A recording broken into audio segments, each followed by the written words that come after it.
Hey, everybody, and happy Thursday. I'm Jake Milstein. I'm with Mike Hamilton, and we are here because we're excited to tell you all sorts of bad news, right, Mike? Not all the news is well, most of the news is bad. Okay, but we'll do something funny at the end and try and negate I all the bad no news. But nobody yeah, it's a lot of bad news. yeah, nobody sits down for hey, what's happened this week in cyber news with Mike Hamilton and comes away with a happy feeling about how the world's going. It's just not a thing. It's not a thing. Okay, that's kind of true. Yeah, yeah. Um, so a couple of quick notes. Number one, we have a panel actually today Hmm. in about an hour on cyber insurance. We have hundreds of people signed up, and one of the things we're going to talk about is the cyber insurance market. So the cost to get cyber insurance has actually improved. So there you go Meaning for gone good down. news.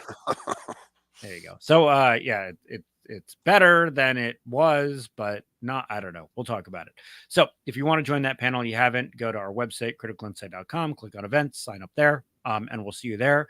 We have both Gallagher and Aon joining us for that. Two great brokers, but we don't have brokers on the call. More interestingly, we have a lawyer and incident responder, and it's gonna be good. It's gonna be good. And me, who's not going to say anything because I'm going to listen to the smart guys.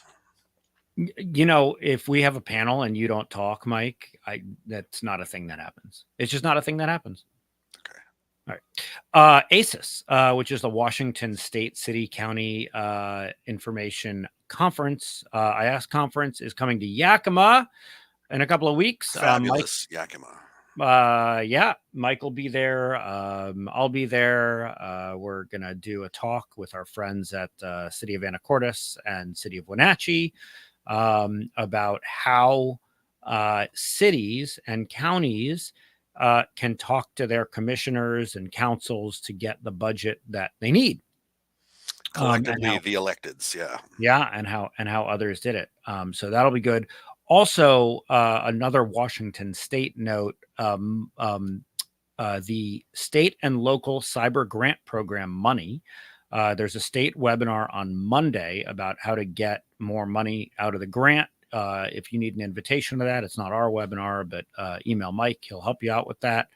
And then, Mike, you had a big announcement today that some people would think is good news, some people would think is bad Oh, news. I know what you're talking about. Yeah, our album is done. Mike's After, album. yeah, it took a couple of months. And the weird thing is, so if you've ever recorded an album, you know that the first thing you do is you lay down the drum tracks. Everybody plays together, and then everything gets thrown out except the drum tracks. So I was done like in the first 3 days. Uh-huh. And now it's been walking around with headphones on, watching people scream into a microphone while we record. It ends up being a very boring process. So I'm happy that it's over. And some people might not like it, but it's what we do. Like I The said, songs are very timely. The song we have songs about how social media is polluting your mind and other things that I'm not going to go into. yeah, is it good news? Is it bad news? Yeah, Let's get on to the cyber news. Okay, we don't. you sure? You sure you don't want to talk more about whether that's good news or bad news? Okay. So big story that came out this week, top of a lot of websites, web news websites. 17 billion personal records exposed in data breaches in 2023, largest ever. We That's spend a right. lot of time talking about ransomware, but this in some ways, affects individuals. Mike, that's big. So you know how many people live on Earth? A third of that 17 billion records, right? So, Mhm. when we say there are no records left to steal, that's fairly accurate. But the continued theft of records and the inability to continue to monetize them by putting them on the dark web and selling, there's all kinds of downward pricing pressure on those records. And so extortion, using the threat of class action and action by the Federal Trade Commission and enforcement of the False Claims Act and additional regulatory events like fines now, especially in the healthcare sector, that will fine you. All that's being used as leverage, and all they got to do is steal the records and say, pay us or we make all this public. They don't necessarily have to go sell them on the dark web. So this is going to keep going. It's more records than people live on Earth, but this is not going to stop. No, and you know, I do wonder about the actual counting of the records and how it all works and all of that, but that's okay. I think we can just say, hey, it's ticked up, and everybody needs to pay attention to that. And yeah, that's not good. Speaking of how 2024 is, that was 2023. So speaking of how 2024 is going to be worse than 2023, we're already in the middle of this Change Healthcare attack. Yeah, and they have not disclosed how many records that were purloined, but they did admit that records were taken. Purloined. Yeah. Wow, we're going straight for the SAT word. All the AI bots are. I listen to NPR all the time. I'm sorry. NPR does not use purloined. But you know, I think interesting that so United Health Group, which owns Change Healthcare, has for the first time said, yeah, you know, maybe data was stolen, right? Yeah, that might have happened, which I mean, we expected. You know, so what did they say? What'd they say? Well, first of all, they're saying it's still currently unclear, you know, what was taken. We talked about this, I think, last week too, how if there is this affiliate that got, you know, gypped out of their fee when $22 million was moved into the Black Cat infrastructure and then they folded up shop. If this affiliate really does have these records, they're going to monetize them by extortion, saying we'll make these public. And, you know, but, you know, there's already 6-7 class action suits against Change and United Healthcare. So I don't know what kind of leverage that really is. It's interesting that we're not hearing anything about the records being, you know, the threat of disclosing them.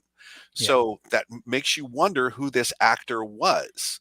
And are they really interested in monetizing all this, or were they interested in destabilizing our healthcare sector? One must wonder. Or are they interested in the data for another reason? I mean, exactly. Yeah. Yeah. I mean, even you more know, insidious. Right. And, you know, and by the way, we already likely know that it's more than one actor, right? That it's somebody who then used the ransomware from a Russian gang, right? Yeah, right. Well, I mean, anybody can. I hate to say this. Anybody can use, you know, the criminal infrastructure and tools that are there, that are, you know, farmed out on an affiliate model, you know, the as a service model. You don't need to know anything anymore. So, you know, finding out who the actor was is going to be tough. A couple of weeks ago, 10 days ago, they did find someone involved in this event that looks like they have connection to Chinese state actors. Right. So there you go. And that's, you know, nobody can prove that yet, but it's a very interesting supposition. It is very interesting. And you know, we'll see what happens with that. You know, obviously healthcare organizations still impacted. I just heard of another one that you know, may have to shut its doors, can't make payroll. Really? And has gone to their cyber insurer and said, hey, you know, can we get some help? And the cyber insurer says, well, not until the whole thing's done. And you know, it's a problem. It's a problem. And you know, and frankly, you know, with United Healthcare trickling out information, you know, it has not made it easier. I know that they're doing their best maybe to not give people information that's not correct, but at the same time, the information dribble is quite dribbly. And well, in the process of finding out what was in the records seems to really be taking a long time. Sure does. It sure does. Okay. Also, you know, another big one, AT&T. So this has been a rumor and we've talked about it for a long time. And at first I think AT&T said, no, we didn't do that. But yeah, AT&T now says 73 million data on 73 million customers is on the dark web. Yep. Yep. Was this a breach? Do you know? Do we They're know saying it's a what third happened? party. They're saying it's a third party, but they're still on the hook for it. Yeah. And it turns out that most of those 73 million records are former customers. There's Hmm. no credit card data involved. It's bad. It's not as bad as it could have been. It's a whopping number, though. 73 million is a real big number. I think it remains to be seen exactly what kind of value these records have. Hmm. And frankly, the federal government, and the national cybersecurity strategy said that, well, one of the things we need to do is devalue records. So if they're stolen, they can't be monetized. It Yeah. kind of sounds like these records may not be monetizable, but we got to Well, see. good.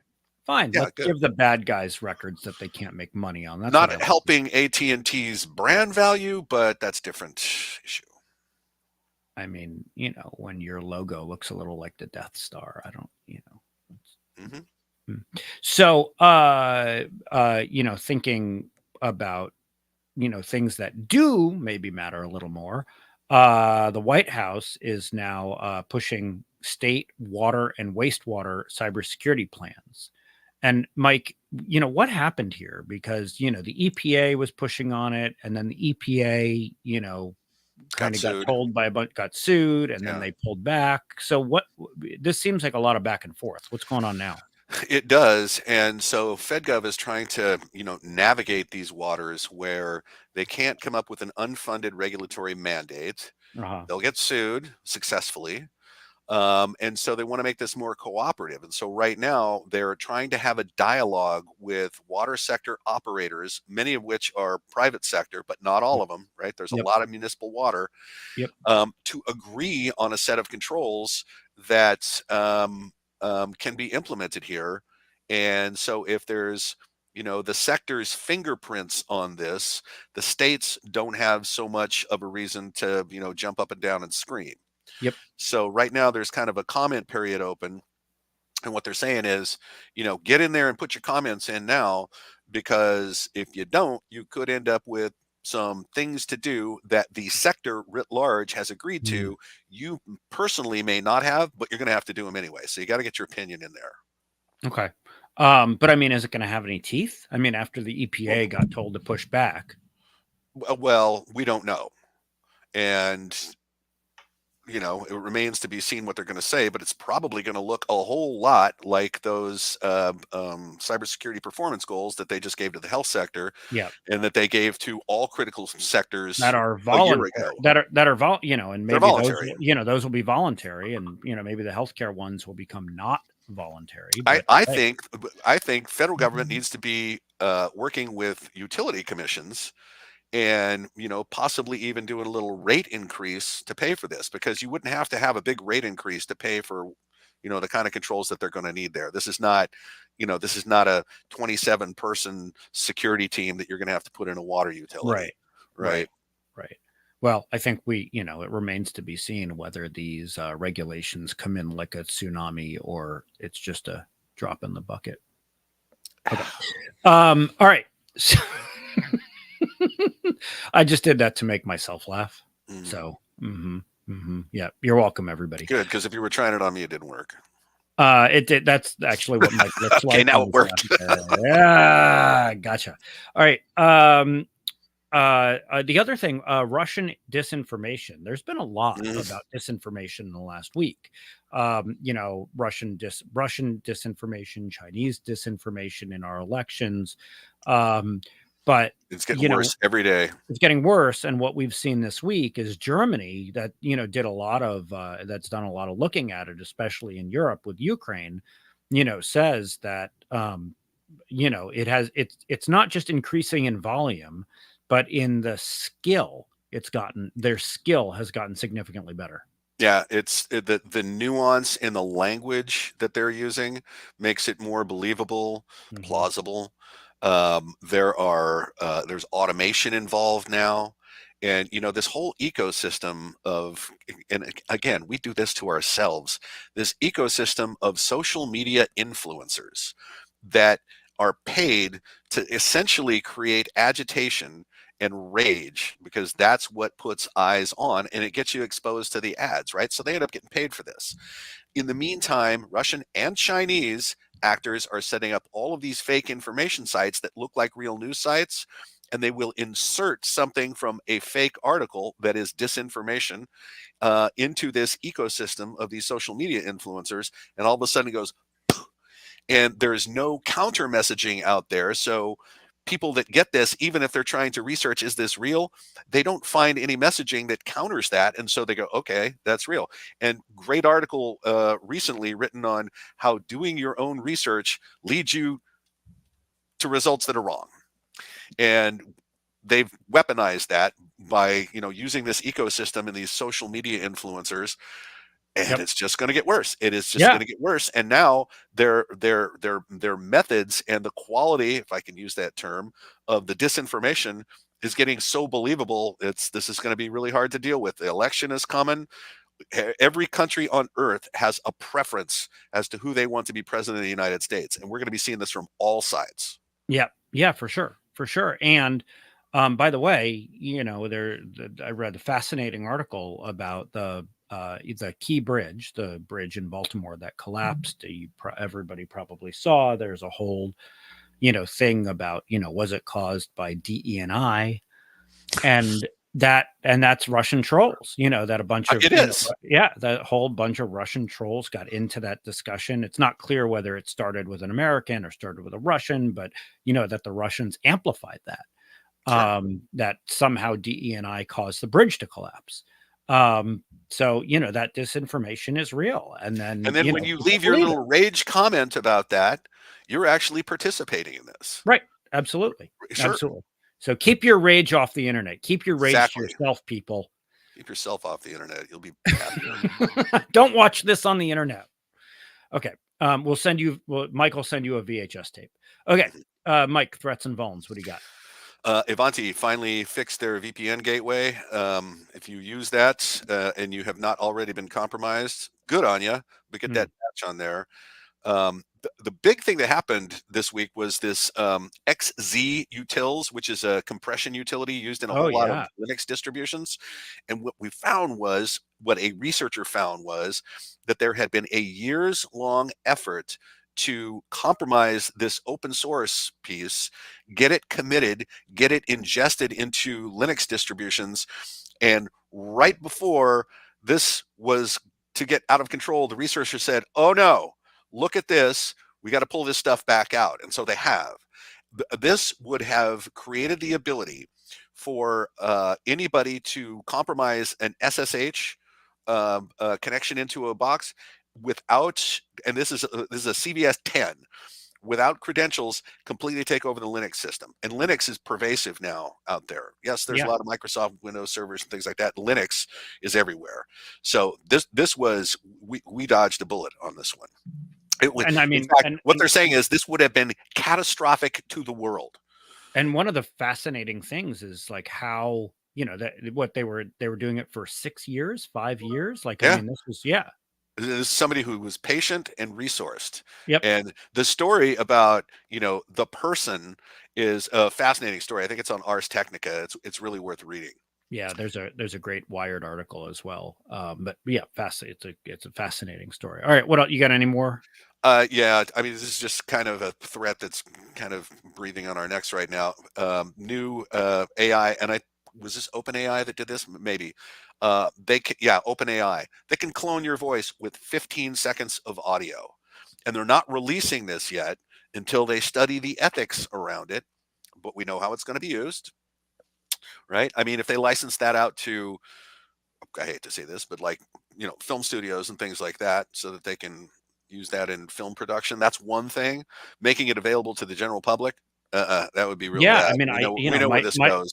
Mike and I will be able to do these LinkedIn, YouTube lives every day because just it feed won't it a really script, be up. man. That'll be great. Just let the AI say it. Will it make me look younger? Can we do that too? Might improve your album.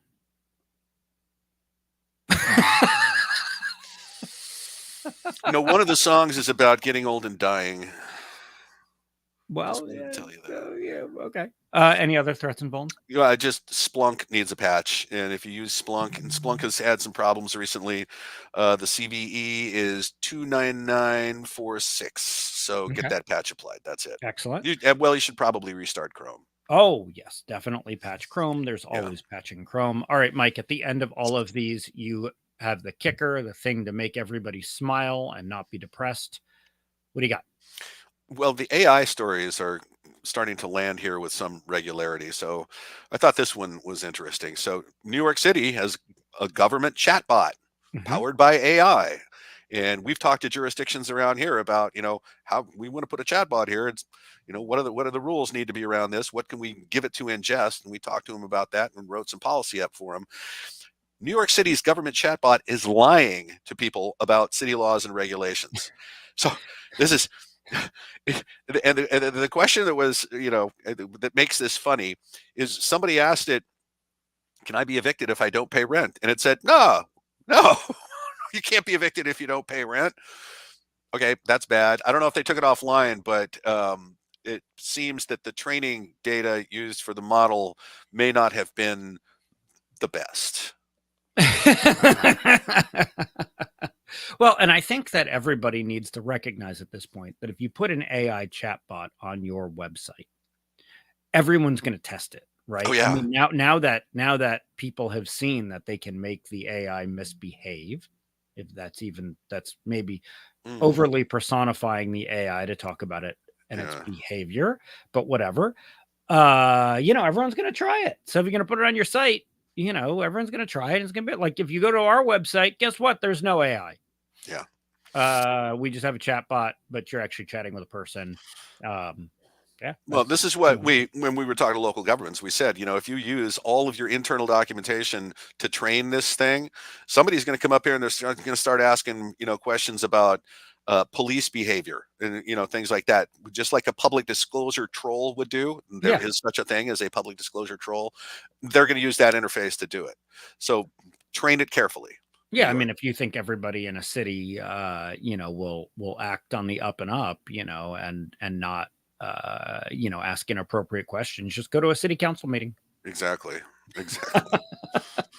All right, everybody. Well, thanks for joining us, Mike. We'll see you at the insurance panel here in 45 minutes. Have a great day, everybody. Bye-bye. Bye-bye.